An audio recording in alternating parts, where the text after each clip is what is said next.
Congress party అభ్యర్థి tofu పెట్టుకున్నాడు, ముఖ్యమంత్రి టోపు పెట్టుకున్నాడు, అది పక్కన అసలుతున్నాడు.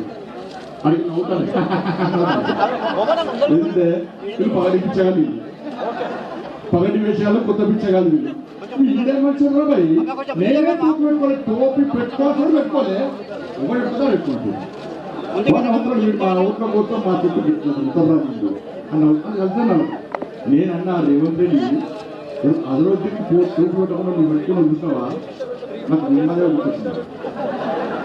ఇలాంటి క్యాండిడేట్ పెట్టుకుని చూసినావా, నేను అంటున్నా అరే నీకు దమ్ముంటే, నీకు దమ్ముంటే ఇదే హజరుద్దీన్ మా హిందువులం ఏ పండుగ చేసినా ఏ పూజ చేసినా మొట్టమొదటిసారి విఘ్నేశ్వర స్వామికి పూజ చేస్తాం. నీకు దమ్ముంటే అదే హజరుద్దీన్ కి బొట్టు పట్టు, బొట్టు పట్టి సూర్యకోటి సమప్రభ నిర్విఘ్నం కుర్మే దేవా సర్వకార్యేషు సర్వదా చెప్పి నీకు పాడిచ్చే దమ్ముందా రేవంత్ రెడ్డి అని లేనట్టు నవ్వుతున్న వాళ్ళు.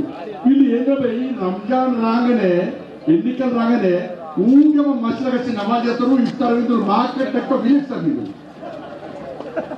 ఇవాళ భాగ్యలక్ష్మి గుడి ఉందన్న, భాగ్యలక్ష్మి గుడి ఉందన్న పాత బస్తీలో ఏ రోజైనా ఓవైసీ కానీ, అక్బరుద్దీన్ ఓవైసీ కానీ, అసదుద్దీన్ ఓవైసీ కానీ ఏ రోజైనా దర్శనం చేసుకున్నాడా, ఏ రోజైనా కొబ్బరికాయ కొట్టిండా, ఏ రోజైనా హారతిచ్చిందా? ఇలా రేవంత్ రెడ్డి ఆలోచించి చెప్పాలి. వాళ్ళేమో మొక్కరు, వాళ్ళు బొట్టు పెట్టుకోరు, మీరు సిగ్గు లేకుండా టోపీలు పెట్టుకొని వాళ్ళ ఓట్ల కోసం కక్కుపోతారు.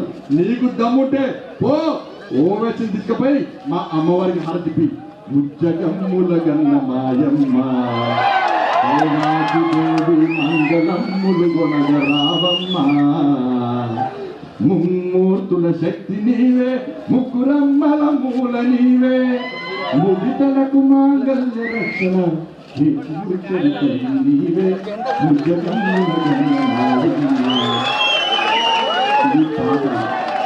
ఈ పాట పాడిపించే దమ్ము ఓవైసీతో పాడిపించే దమ్ము రేవంత్ రెడ్డి ఉందా?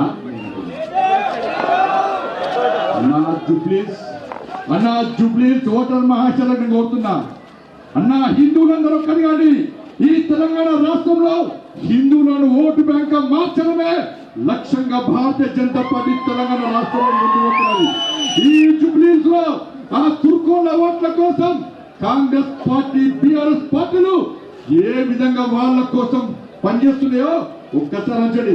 అక్క ఇలా పైసలు మీకు ఇస్తలేదక్క, సిగ్గు లేకుండా తుర్కోళ్ళని ఇళ్ళలో పడి